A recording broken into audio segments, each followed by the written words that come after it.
Welcome to the Miller Philosopher. One of my favorite characters in Tolkien's writings is one of the most underappreciated characters in Middle-earth, I believe. And that character is Ancalagon the Black.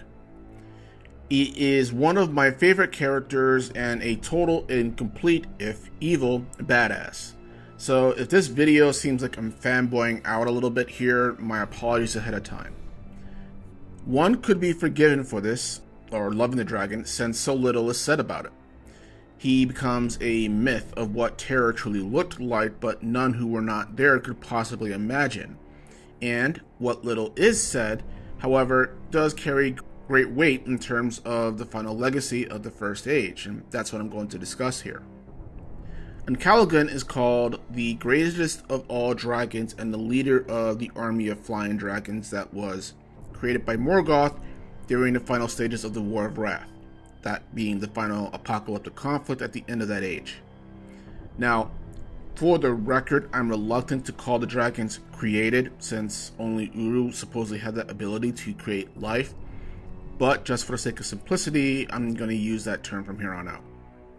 Now, dragons have been based off of their original ancestor Glaurung, and like Glaurung, they were created as a reaction to the power of the Eldar, whom it seemed that without aid always seemed to wipe the floor with the orcs.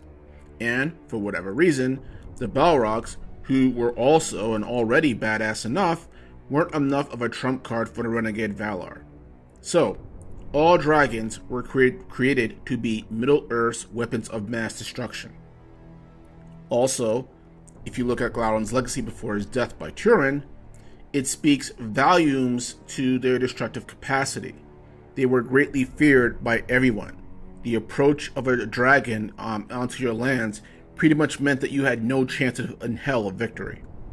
And on top of that, the elves only had one victory against Glaurung. And the only other two victories where he was defeated was, as I already mentioned, the mortal Turin, and also by the king of the dwarves of Belagos during the Battle of Unnumbered Tears, because dwarves rock.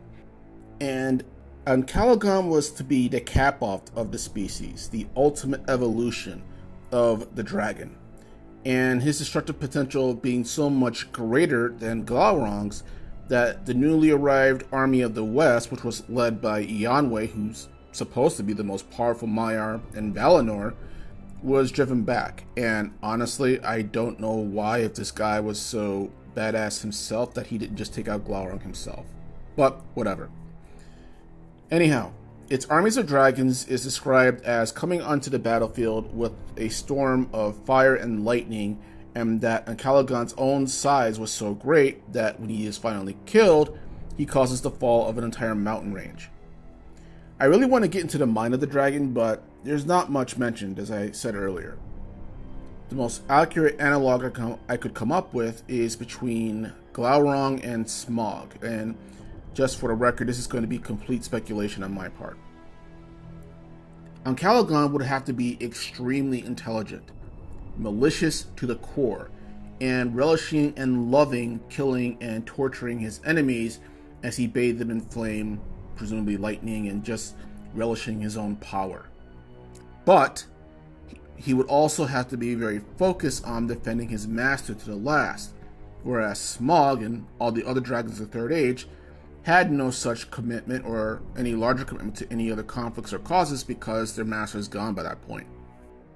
But I can speak on Ancalagon's legacy and its symbolism. Scholars argue about how big the dragon actually was, but the size was not the point, I believe. Rather, Ancalagon was the culmination of Melkor's journey from before time began.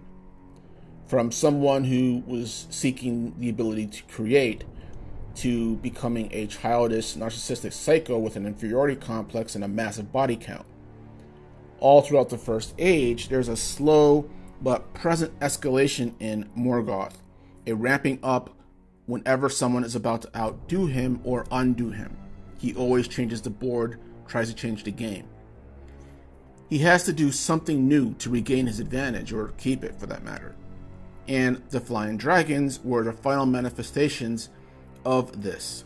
And Ancalagon, as I already mentioned, was the biggest and worst of them all. Ancalagon is brought into the field in the final days of the war, when Morgoth is scared, because his back is really against the wall. And when he gets scared, he gets paranoid, losing all his power on his enemies to push them away. Looking at you, Fingolfin and Ungoliant. This is exactly what Ancalagon does. No power of the High Elves, and maybe even the Maiar themselves, could overcome this guy. It takes Eärnil with the power of a Silmaril made from the light of the two original trees, which itself was made from the power of the Valar, to finally kill this guy. It was all of Morgoth's rage, greatness, malice, evil, sadism, self-centered intent, and power embodied into one creature. So is it any wonder that Ancalagon was that damn big, if you actually believe the Silmarillion as a literal piece? And as Ancalagon's short life is representative of Morgoth's life, so too is its fall, killed by the object that his master obsessed and killed so many over, and by the hand of the race that he arguably did the most malicious evil to. Just as that obsession will also later on bring Morgoth down as well. Anyways, that is why I particularly love the character of Ancalagon the Black. Nothing is seen of him, but whenever he is spoken, there's a sense of dark dread that if you were there, you have major PTSD, and if you weren't there, you're glad that you weren't. But what do you guys think? Do you think Ancalagon is worth making that much a big deal over? Do you think he was actually the size of a mountain range to take it out? Let comments below, and this is the Middle-earth Philosopher. Have a good day.